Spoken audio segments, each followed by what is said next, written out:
No one scored more fantasy points on Tuesday night than the Washington Wizards' John Wall, but the most memorable performances were produced by the Los Angeles Lakers' Andre Ingram and the Phoenix Suns' Alec Peters. Ingram, a 32-year-old rookie with 384 games played during a decade in the G League, scored 19 points on just 9 shooting possessions while also recording 3 blocks in a loss to the Houston Rockets. Called up from the South Bay Lakers, Ingram sports an amazing 46.1% career three-point clip in the G League, confirming the shooting stroke is legit. Ingram can emerge as a valued play in DFS and even as a source for three-point volume in seasonal leagues for the final game against the rival LA Clippers on Wednesday. As ESPN Stats Info reveals, it was quite the debut for the atypical rookie. As for Phoenix's rare rookie performance, Peters tallied a career-high 36 points and joined the Rockets' James Harden as the only 2 players in the league this season with at least 35 points, 8 rebounds and 8 three-pointers in a game this season. No, really. The Suns had already secured the worst record and thus the best odds at landing the top pick in what is a loaded class. Pure speculation, but keeping DeAndre Ayton in Arizona to join a core that includes some impressive perimeter prospects could be a fun fantasy recipe if the team lands a progressive offensive coach this summer. Looking forward to next season is what half the NBA and a majority of fantasy basketball managers are already doing, with early talk of sleepers and breakouts emerging. The twilight of the regular season is also an ideal time to review, reflect and even audit the fantasy market, as ESPN Fantasy's John Cregan deftly discusses. With 24 teams in action Wednesday in what is the final full night of NBA action, fantasy titles, DFS winnings and the fate of the final playoff berth in the West will be decided. Good luck to all who are still competing. Tuesday takeaways. There is still a ton of mobility in regards to seeding position for most teams in each conference, making tonight more relevant for real purposes, thus creating better fantasy climates. We'll still want to closely track player and lineup updates, given some contending teams might not actively pursue their seeding fate, but I find it encouraging that 7 Western teams and 5 Eastern teams have yet to lock in the details of their respective berths. The Celtics' Jaylen Brown tallied 21 points in the first quarter last night.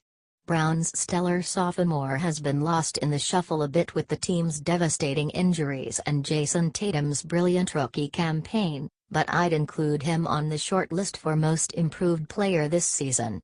Brown has responded to increased usage with increased efficiency and versatility, upping his assist and steal rates while weaponizing his outside shot. Getting back to Wall's wizardry on Tuesday, he produced his highest PI rating for a single game since early November, a great sign for his DFS potential and for Washington's chance at pulling an upset in the postseason. PI stands for Player Impact Estimate, which measures a player's overall statistical contribution against the total statistics in games they play, akin to ESPN's player efficiency rating.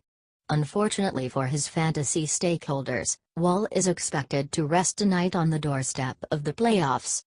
Continuing the discussion about the Suns' relatively promising future, latent unicorn Dragan Bender quietly enjoyed a strong finish to the season with 13 ppg, 10.4 rebounds per game, 1 bpg and 2.83 pg on 46.73 FG% during the past 5 games.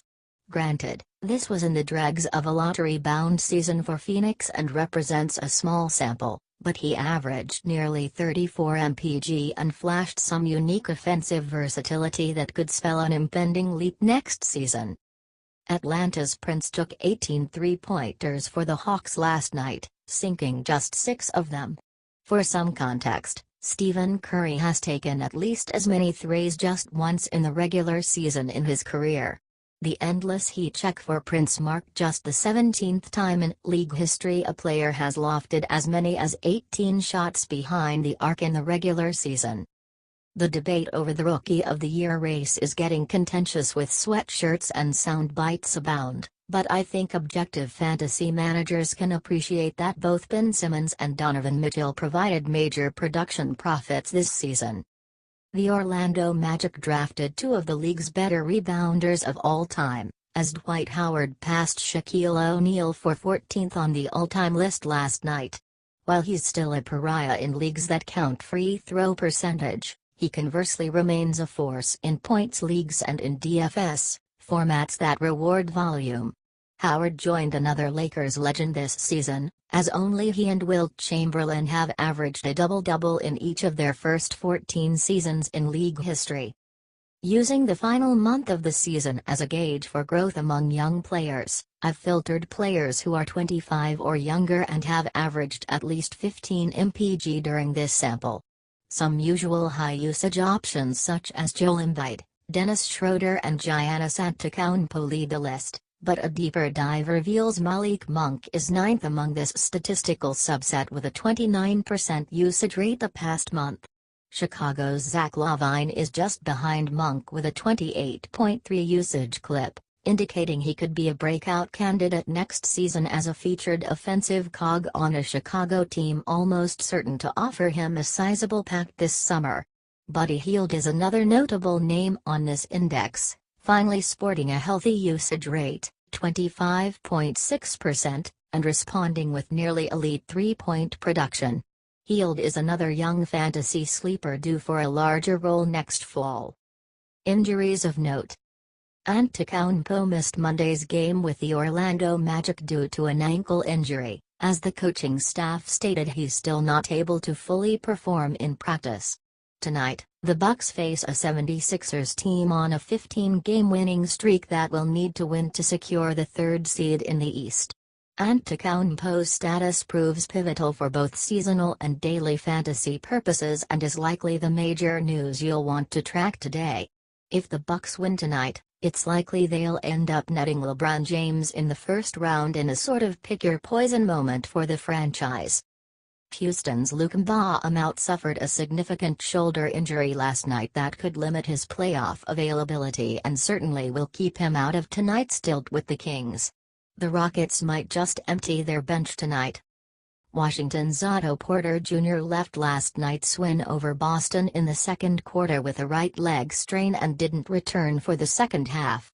There isn't much information on this ailment just yet, but Porter is a crucial player for the Wizards and has been a high-floor DFS option, given his steady shooting efficiency. The Pistons' Andre Drummond is considered doubtful tonight, Achilles, which means Eric Moreland should top 30 minutes as a fun DFS flyer.